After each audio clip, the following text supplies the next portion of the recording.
La que viene muy interesante, porque hay toda una historia importantísima detrás, pero primero esto, dale. Hoy, Jorge Altamira, periodista y escritor, fundador del Partido Obrero, legislador de la ciudad de Buenos Aires entre el año 2000 y el 2004, 5 veces candidato a presidente de la Nación, precandidato a diputado de la Nación por política obrera en la provincia de Buenos Aires.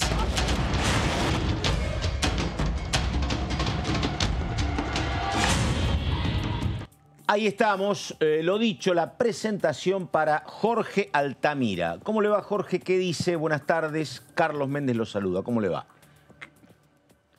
¿Qué tal, Carlos? Muy bien, buenas tardes. Gracias por esta entrevista. Bueno, Jorge, primera pregunta. Enseguida vamos a ir a los proyectos, pero la primera pregunta es esta. ¿Cómo anda de ánimo? ¿Cómo anda de espíritu? Usted tiene un recorrido importante, debe recordar ahora campañas de hace 30 o 40 años.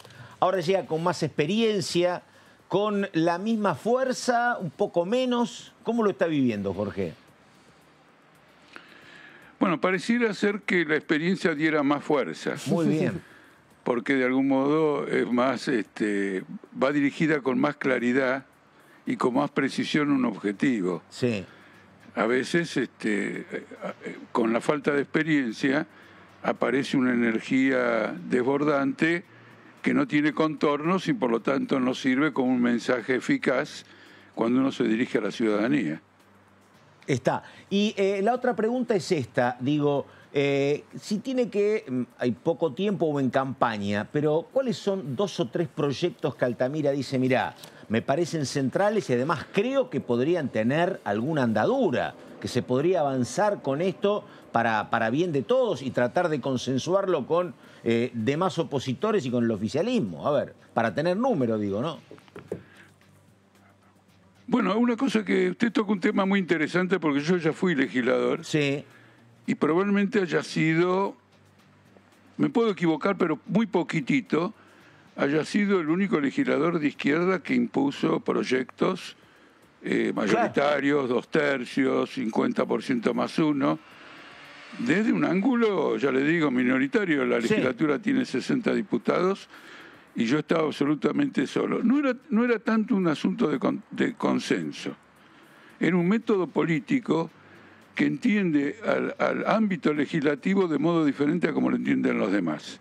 El ámbito legislativo no es una especie de fábrica de leyes, es un foro político y solo se transforma en eficaz, al menos para el pueblo, cuando lo que se discute ahí es de interés popular y además hay una movilización popular y el representante impulsa la iniciativa popular. Entonces, por ejemplo, yo presenté un proyecto que fue aprobado por 75% finalmente para reducir la jornada laboral en el subte.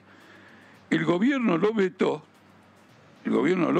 hubo que insistir, acomodó sus fuerzas, bajé del 75 al 25, en los días previos se utilizaron todos los métodos punteriles para participar de esto. Alberto Fernández, que era diputado y votó el proyecto inicial, casualmente se ausentó cuando había que darle el golpe final, es decir, insistir ante el Ejecutivo. Y sin embargo, a pesar de todo esto, al final el proyecto salió, porque fue refrendado por una huelga general del subte. La combinación de proyectos, debates, militancia, iniciativa popular y una linda huelga general, todo el paquete junto me permitieron derrotar a los adversarios de la reducción de la jornada laboral. Ahí estamos. Jorge, ¿cómo le va? Verónica. Es lo que hay que hacer ahora también. A ver. Verónica Benaim lo saluda. ¿Cómo le va? Buenas tardes. ¿Qué tal, Verónica? ¿Qué tal? Bien.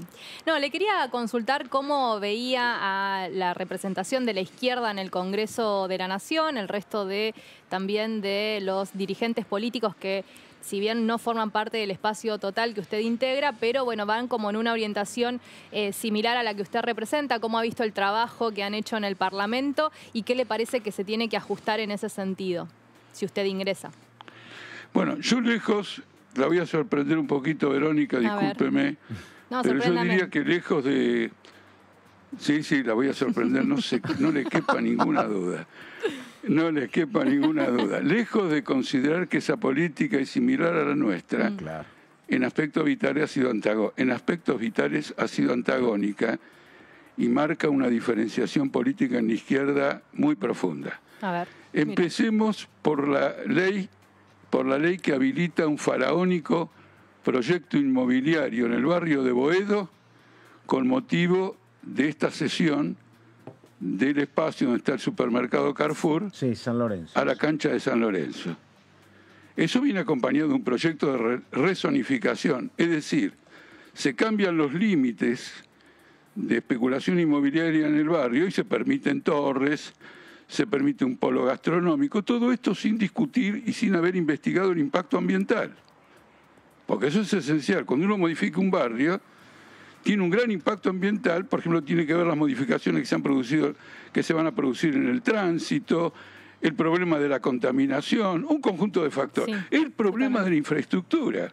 Ustedes tienen que saber que el barrio de Caballito ha tenido una gran especulación inmobiliaria y Parque Patricios todavía más, y sin embargo la infraestructura de luz, de gas, etcétera, no está adecuada. Va a haber cortes, apenas hay un problema de energía, son barrios propicios al corte. Caballito es uno de ellos. Bueno, en ausencia de todo esto, se largó un proyecto inmobiliario que tenía que tener 2 votaciones y una audiencia pública en el medio. La izquierda, el frente de izquierda, el señor Gabriel Solano y Miriam Bregman lo votaron a favor.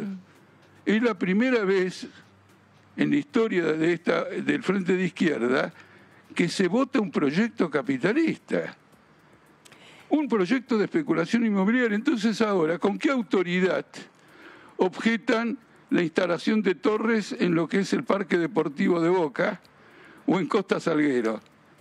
¿Con qué autoridad? Altamira. Unos proyectos inmobiliarios sí, otros proyectos inmobiliarios no. Usted tiene otro hecho gravísimo. Sí, El Estado de Israel y Netanyahu y Trump sí. se han esforzado por asimilar la crítica a lo que hace el Estado de Israel como una actitud antisemita. Y aprobaron un proyecto que el gobierno nacional lo hizo suyo, y Felipe Solá lo envió al Congreso y a todas las legislaturas para que lo ratifiquen. De ninguna manera un crítico del sionismo del Estado de Israel puede ser considerado antisemita. Yo soy crítico del Estado de Israel y crítico del sionismo, y si a alguien le toca un pelo en una campaña antisemita a la comunidad judía en la Argentina, soy el primero en salir a la calle. Lo votaron a favor. Altamira. Entonces, ve que Me sorprendió. Verónica la sorprendí. Sí, totalmente. Son divergencias que en gran parte tienen que ver con el siguiente punto. Hay en la izquierda una ambición parlamentaria carrerista. Seamos más en el Parlamento. Sí. Y eso les nubla el cerebro, y cuando de golpe, naturalmente, un hincha de San Lorenzo quiere volver a Boedo, tienen en cuenta el voto del hincha de San Lorenzo en lugar de tener en cuenta el desarrollo inmobiliario Se de la pierde el ciudad, eje. a quién beneficia, a quién perjudica. Usted que tenga presente que modifica mucho el valor del suelo y coloca más difícil la obtención de una vivienda en el barrio de Boedo y en los barrios aledaños a Boedo. Altamira, ¿cómo Me está? sorprendió, perdón, me sorprendió porque soy difícil de sorprender. ¿Vio? Hay sutilezas. Ahí me anoté un punto con Ahí usted, se anota el Verónica. punto, totalmente. ¿Cómo está Altamira? Amanda Alma lo saluda desde el estudio. Quería aprovechar y preguntarle por qué el 50% del padrón electoral este año tiene menos de 40 años. Y usted en su lista también lleva alrededor de un 50% de integrantes que tienen menos de 50. ¿Cómo va viendo en línea con lo que le preguntaba más temprano Carlos, esta transformación del electorado y también de las propuestas hacia las nuevas generaciones, ¿no? Que vienen que han crecido principalmente en democracia, un dato muy importante, y sobre todo que vienen demandando varias políticas transformadoras del sistema que existe en términos laborales, económicos, sociales? Bueno, en primer lugar, sobre el hecho de que nacieron en democracia, cosa que yo relativamente también nació en democracia, pero después hubo golpe de Estado de lo lindo. A la generación actual les digo que no crea que esto es definitivo, lo de la democracia. Si uno escucha a Patricia Bullrich de un campo y a Sergio Berni del otro, ya va a ver que hay tendencias que le apuntan a la cabeza de la democracia. Lo mismo ocurrió con este, ¿cómo se llama?, el comandante en jefe, que se llamaba Milani, Sí. Sí. que era antes era del servicio de inteligencia y no tenía precisamente muchas ideas democráticas. Y además en el continente lo vemos con Bolsonaro, milicias armadas, privadas y policiales en Río de Janeiro. En una palabra, la lucha política en defensa de las libertades y de la organización sigue en pie más que nunca. Sobre el tema de la juventud, basta hablar de lo que está pasando con los jóvenes que distribuyen deliveries, Sí. Claro. que es el gran las crecimiento no solo en Argentina y en el mundo, son monotributistas de las aplicaciones, son monotributistas, pagan impuestos por trabajar. No tienen aportes patronales para la jubilación y para la salud, se los tienen que dar ellos mismos. Y como todo el mundo, pagan IVA cuando van al supermercado. Por lo tanto, el salario que cobran no les queda nada. Y esto no es un ataque a los jóvenes solamente, es una línea política con relación al derecho laboral. La idea es convertir en monotributista a todo el mundo. Esto haría delicia a López Murphy, a Macri, a ¿cómo se llama este hombre? Milei. Expert, Centurión. Milei, etcétera, y a muchos del Frente de Todos lo mismo.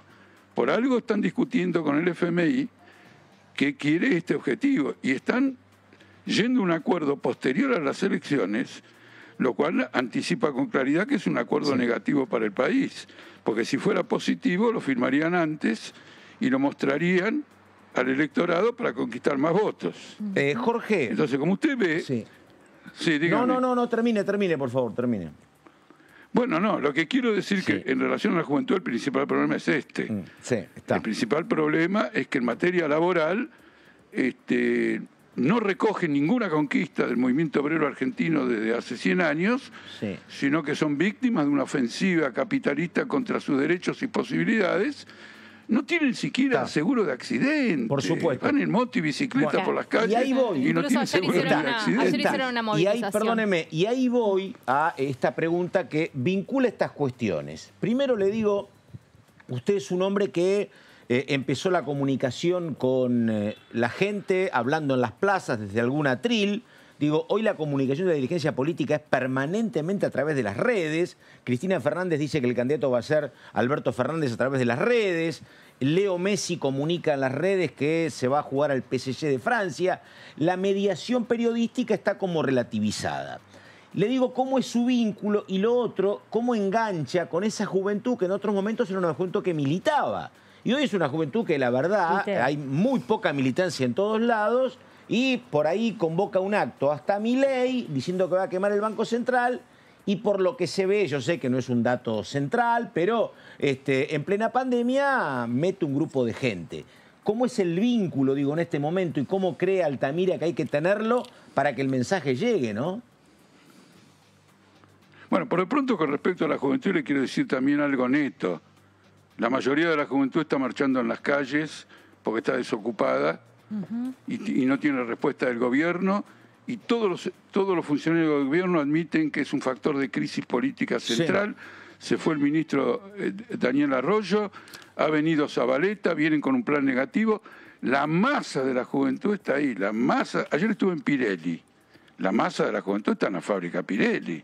Estuve en FATE, salían jóvenes. Me decía un ex trabajador de Pirelli que me acompañaba, dice, cuidado Jorge, que ahora en la fábrica la mayoría de 25 años, ¿cuánto ganan? Claro. Pagan impuestos al salario. Totalmente. Ahí está la juventud. Ahora, Milei, ¿cómo le diría? No quiero usar una palabra fuerte, pero lo comenté recién con otro colega suyo. Acá lo que quiere Milei ya lo presentó al Sogaray. Sí. Y Alzogaray formó la UCD. En la UCD militaba Massa, militaba Baudú, militaban todos los que acompañaron o influyeron en el menemismo. Tuvieron influencia directa en un gobierno. robaron en ese gobierno, fueron presos por robar. Es decir, y ahora tenemos a un hombre que dice una cantidad de barbaridades, de características fascistoides, y no alcanza lo de Alzogaray. Es decir, es un residuo. Y expresa el hundimiento de la derecha, que tuvo 4 años para mostrar que era capaz de gobernar, y armó el desgobierno más grande que se conoce en el último tiempo. Entonces yo no doy 5 mangos y advierto que estas variantes derechistas están en ambos campos. Lo tengo a Bernie, sistemático represor del movimiento popular, y la tengo a Patricia Bullrich, lo mismo. Y son de los dos lados de la grieta. Ojo con esto. Sí. Esto sí que debe ser combatido. Altamira, en cuanto a los proyectos que van restando en el Parlamento Nacional, se viene el debate del presupuesto 2022. Habló un poco sobre el Fondo Monetario Internacional y no sé qué opina sobre este desembolso que hace el fondo para distintos lugares del país. A Argentina le han llegado 4.334 millones de dólares. Un poco, ¿cómo ve esta situación? Bueno, lo primero déjeme decirle lo menor de todo, porque demuestra que todos los neoliberales son unos farsantes. Porque el derecho... No, pero se lo hago fácil. Los derechos especiales de giro son una moneda que no existe, la emite el FMI. Esa emisión monetaria espuria, no tiene respaldo. Es una inflación montada por el FMI para levantar la economía mundial por vía inflacionaria, y estos orangutanes no abrieron la boca para protestar contra la emisión monetaria, y después cuando acá hay emisión monetaria hacen un escándalo fenomenal.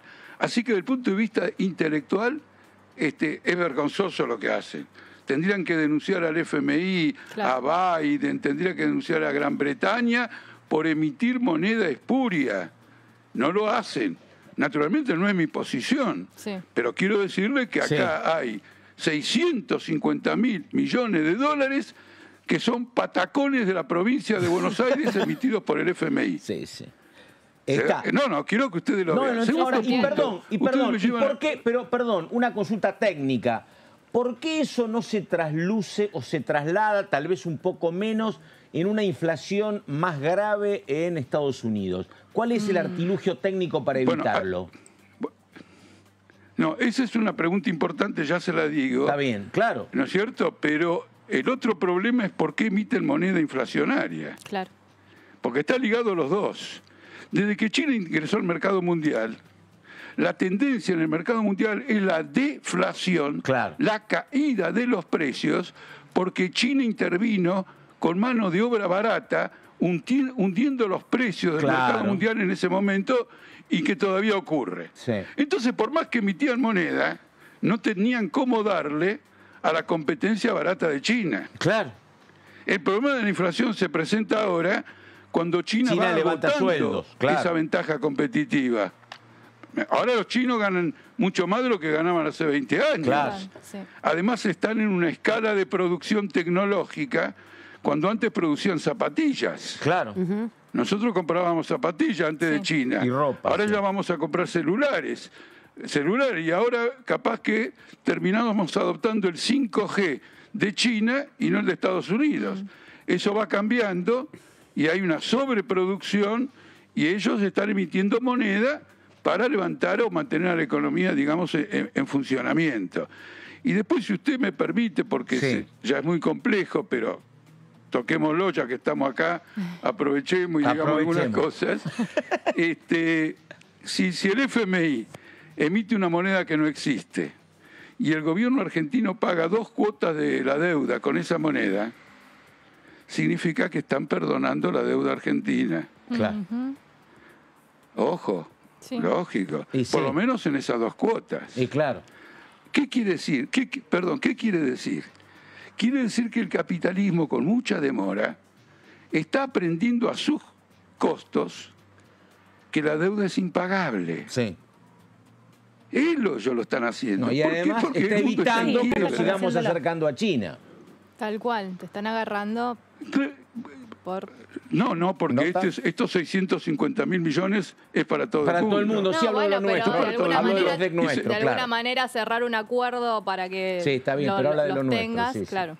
Yo lo que quiero decirles, miren, lo peculiar de esta elección, tengo que decir esto porque es lo central de nuestra posición, es que por primera vez el Congreso Nacional va a votar a favor de un acuerdo con el FMI. Sí. Después de las elecciones el gobierno firma un acuerdo y lo lleva al Congreso Nacional. Claro. Eso ya está decidido, lo informó el gobierno 1000 veces. ¿Y por qué hace eso? Porque como el FMI salió muy mal del acuerdo con Macri, todo el mundo lo ha atacado con justicia, y al mismo tiempo pedían que sea delito penal, en una palabra. Y además es objetivamente así, el mundo entero vio hundirse al Fondo Monetario Internacional tratando de salvar un cadáver como era Macri. Ahora dice lo siguiente, miren muchachos, si ustedes quieren un acuerdo, ahora me ponen las huellas digitales de los 10 dedos de las 2 manos. Totalmente, sí. Con lo cual, ciudadanos y ciudadanas de Argentina, ojo al piojo cuando van a votar. Sí. Ustedes están votando, si votan a Randazzo, si votan a Santilli y si votan al Frente de Todos, están votando por los que van a destruir el derecho laboral argentino y el derecho previsional. Cuando levanten la mano, sin grietas, todos juntos, el acuerdo con el FMI. Sí. Esto es una perversión. Hay un mecanismo democrático que es votar a los representantes. Hay otro mecanismo democrático que es que los representantes discutan.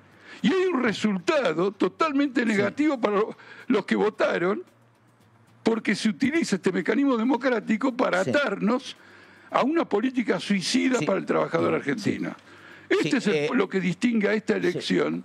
Esto es lo que distingue a esta elección de otras elecciones. Jorge, que el Congreso se transforma directamente en un agente del FMI y nosotros reclamamos el voto para luchar contra esto, como hemos luchado toda la vida en defensa de los derechos de los trabajadores. Jorge Altamira es un hombre muy formado, muy leído, y lo tengo que pedir con una pregunta, Altamira. A ver, imaginemos, es de vida o muerte. A ver. Le dicen, tenés que elegir un socio para los próximos 20 años y tenés que elegir uno, ¿eh? No me diga, no, tercera vía, no. Tenés que elegir uno. Altamira, ¿qué dice? ¿Estados Unidos o China? No, mire, nosotros hemos reflexionado mucho sobre eso. Por eso. En primer lugar, tenemos que llegar al gobierno. No, bueno. Tenemos que llegar al gobierno porque... Sí. No, espera un segundito. Está bien. ¿Cómo? No, tenemos que llegar al gobierno porque es entonces que se plantea concretamente la elección. Sí, está.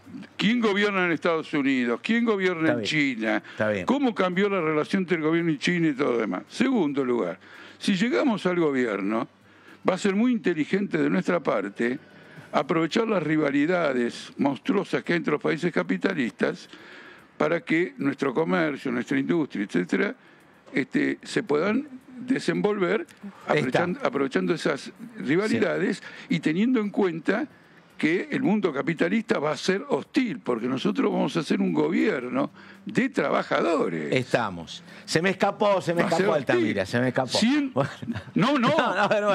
Escúcheme, le acabo de decir algo fundamental. Sí. A ver, le acabo de decir algo fundamental. Sí. Un gobierno de trabajadores no es sinónimo de autarquía. No, está bien. Por supuesto. Es sinónimo de propaganda política mundial, de adhesión al gobierno de trabajadores, y es sinónimo de una estrategia que aprovecha las rivalidades entre los países capitalistas para abrir repaso al comercio de Argentina, a la economía de Argentina. Le estoy elaborando mucho y sin embargo apenas soy precandidato a diputado nacional. No, pero es eso que me dice muy interesante porque por el Partido Político Obrero. Ahí está, hay funcionarios argentinos que están cerca de eso y me parece muy entendible. Jorge Altamira, precandidato a diputado nacional, política obrera. Jorge, muchas gracias y buenas tardes. Bueno, un abrazo a todos y especialmente a la joven, no sé, no la conozco, Verónica, a la que he sorprendido. Menos de 30. Me sorprendió y hasta me convenció. Ya estoy... Bueno. Altamira. Bueno, eso es una demostración que el mensaje de política obrera llega a la juventud. Totalmente. Y llega a la juventud más combativa, a la más combativa que son las mujeres. Ahí estamos. Muchas gracias. Bueno, la palabra Jorge. Entonces del precandidato Jorge Altamira. Te quiero contar una cosa. El Partido Político Obrera que encabeza justamente...